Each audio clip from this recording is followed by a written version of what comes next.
Nah, untuk video kali ini kita akan bicara tentang gauge. Untuk awal banget. Gauge itu kalau di pola tulisannya gauge, itu adalah patokan. Jadi biasanya ditulisnya berapa stitch per 10 cm dan berapa baris row per 10 cm. Ini itu nanti akan masuknya ke gauge, ini akan dipakai di badan. Jadi ribbing gitu maka kita bikin gauge-nya.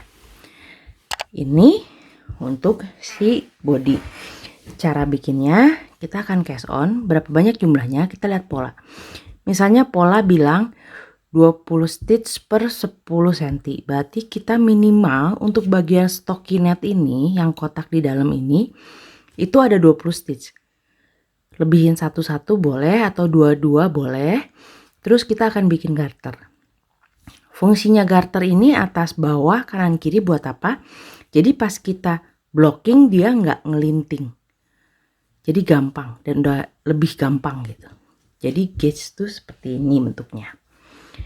Nanti akan ada sih di pola ditulis cara bikinnya gimana. Kita cast onnya berapa.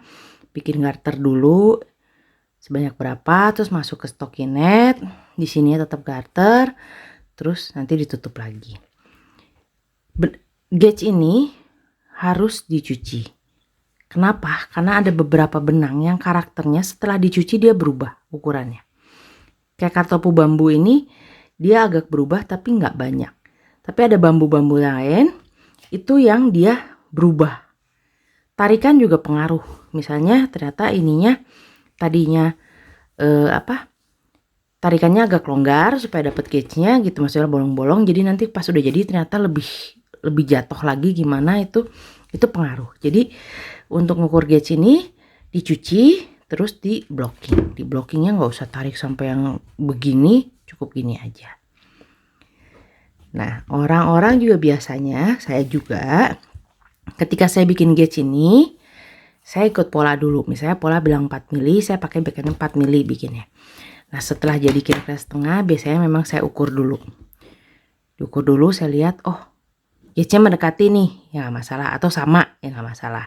Tapi kalau misalnya gauge-nya jauh banget, misalnya dapetnya 22, itu udah lumayan jauh dari 20, itu 22, itu bisa dibongkar, terus kita buat lagi dengan ukuran needle yang lebih besar. Jadi kalau stitch-nya lebih banyak dari gauge, needle-nya dinaikin. Kalau ternyata dapatnya lebih sedikit dari ukurannya, gauge-nya 20, saya dapat 18, berarti needle-nya saya turunin gitu. Jadi dari 4 mili saya pakai 3,5 mili gitu. Itu untuk bikin gauge-nya. Berarti nanti kalau udah dikurangin terus dicuci berubah lagi, ya nggak masalah. Kita kan bisa lihat sebelum kita cuci itu berapa, setelah kita cuci itu berapa larinya. Tapi minimal ketika kita bikin awal ini nggak udah jauh banget. Kalau udah jauh banget 22 terus kita cuci lagi, taunya dia tipikal benang yang molor jadi 24, sebenarnya kan udah sayang ya. Jadi setengah jalan boleh diukur dulu, oh mendekati, ya udah oke, jalan. Atau misalnya mau bikin 2 gauge, jadi setengah sini pakai 4 mili, sininya pakai 3,5 mili, atau sininya pakai 4,5 mili, itu terserah. Jadi supaya apa, pokoknya kita tahu kalau kita pakai needle segini, tarikan kita dapat nggak gauge-nya. Itu penting supaya nanti ukurannya nggak lari banget gitu. Jadi kalau ada keluhan bikin sweater kekecilan terus, ya karena memang mungkin nggak bikin gauge, jadi dikira-kira aja. Disuruhnya needle-nya 5 mili, ya udah langsung hajar 5 mili, padahal tarikan kita kenceng atau tarikan kita longgar.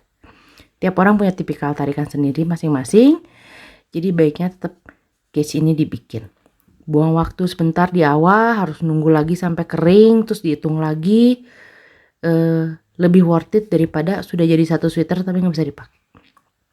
Itu pengalaman saya ya, berkali-kali ya. Jadi itu untuk gauge kita bikin dulu, terus baru nanti kita masuk ke bagian pola.